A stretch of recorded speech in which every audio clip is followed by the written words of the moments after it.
You ask Tiger to solve. This deals with linear equations with one unknown. The final result is t equals -19/3.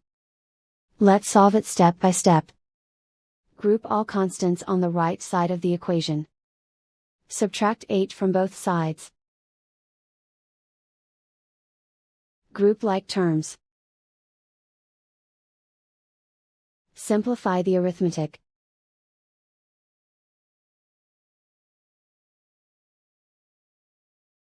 Isolate the t. Divide both sides by -6. Cancel out the negatives. Simplify the fraction. Move the negative sign from the denominator to the numerator. Find the greatest common factor of the numerator and denominator. Factor out and cancel the greatest common factor. And so the final result is t equals -19/3.